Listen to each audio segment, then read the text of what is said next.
Now, there is another main event on King of the Table, and I think that's Khaled versus Ryan Bowen. Yes. So that's certainly the matchup that I've heard most about over the last couple of weeks. Ryan Bowen's the hype master, and somehow managed to get what looks to be Khaled's second bout of the night on right arm. Yeah. Seems to have made this the talking point of the event. So, does this talk to Ryan Bowen's athletic ability, or simply his nous when it comes to building up hype on social media?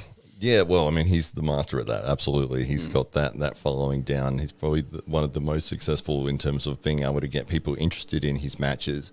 We were a little confused when we were looking up the card because, we had both heard that Khaled was facing Schoolboy, and then we'd also heard that he was facing Ryan, and it was like, well, which one's he facing? And it looks like he's facing both of them, so which is really interesting. I didn't think that would be happening on the same card with the same arm. So so was the last match up against Schoolboy, was that also on right, or was that on left? I believe that they went on right, but this is a rematch for.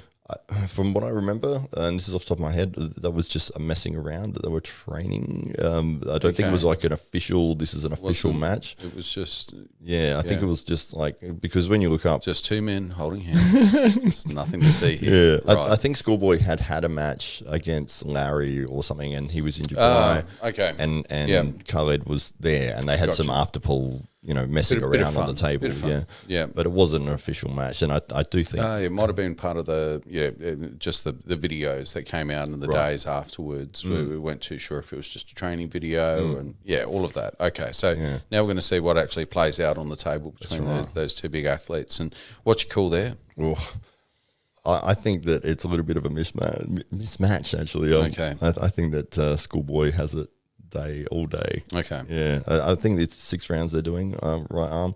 I think it's going to be 6-0 for Schoolboy. He's no Schoolboy. He's no joke. He's 130 kilos. He's like incredibly tall. Yeah.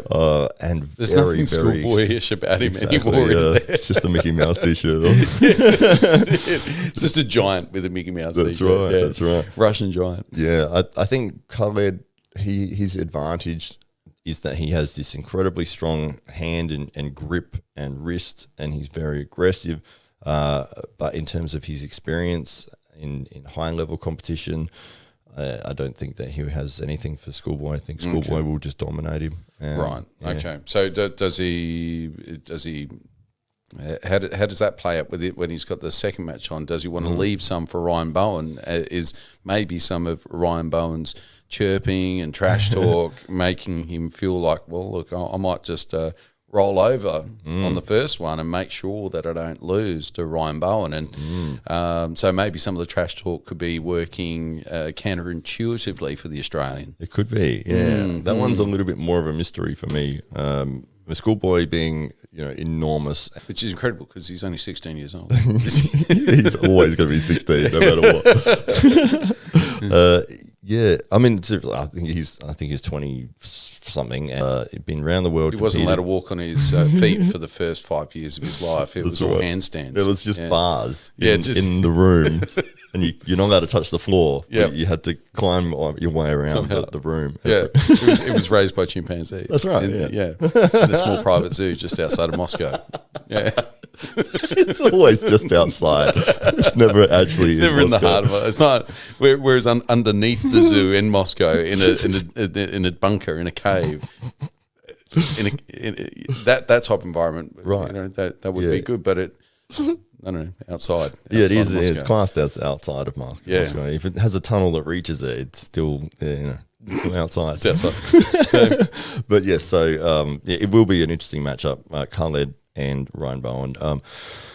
I actually don't know what will happen in that. This is a little bit like at the Titans event where we've got the last man standing. Anybody could win because you don't know the fatigue factor and how that's playing out for each athlete. So obviously there's going to be, I don't think Ryan's pulling earlier on in the night, so he's going to be relatively fresh, although he's had a couple of big matches over the last month or so. But nonetheless, I'd feel he's coming into that feeling pretty fresh, although maybe a little bit of DOMS after a few of these workouts I've noticed online. He's been finding his way to the weight room and getting his head around some compound movements. So we might see a different new version of Ryan Blue Bowen sometime soon. Yeah, well, you think in terms of the matchup, Ryan's got the experience. He's got the setup knowledge. He's got I would say, the speed advantage and being able to get into positions that Khaled probably isn't quite familiar with in terms of, he would have a very basic understanding of, like, comparatively of his position and where he's strong. But I don't see him being able to get to those positions just based on the way that Ryan will set up against him. Do you think Ryan Bowen perhaps has a little more confidence as a result of facing Larry Wills on the table in Queensland earlier in the year and essentially flash pinning him, and really got his hand across the top there? Do you feel that that's maybe, that they're the thoughts that are running through his mind as he approaches this particular bout with Khaled? Absolutely, yeah. The experience level is the factor here, and there is such a difference, as with somebody that knows what they're doing in a setup and can feel what the opponent is trying to get, and to prevent them from getting that position and to get exactly what you want, and that can win you the match, like right there and then, before anything has started, before the referee has said go. You've already won. Like, you're in your spot and you've got everything you need to just literally just drive sideways and go to the pin pad. Whereas when your opponent is not as experienced, that don't understand why you were able to beat them so easily, and I think Khaled would have been doing a lot of training, but in terms of his timing comparatively to Ryan to pick up all those little nuances, I don't think it's enough time to be able to implement his game plan. So it's a really interesting kind of, and in finding out it is the second bout for the night, it's going to be really interesting to see how the naturally stronger athlete, fatigued from the first match with a formidable opponent, how that affects him coming up against a smaller but more technically proficient athlete later on in the night. I hope there's a bit of a gap for his sake. Straight up. That's what Ryan will be hoping for anyway. Ryan will just be waiting at the table straight after Schoolboy's walked away. That's right. So that's an interesting one. Not sure where to put your money on that one. I'd say Ryan is the favourite. Throw some money Ryan's way. Absolutely. Okay. Yeah.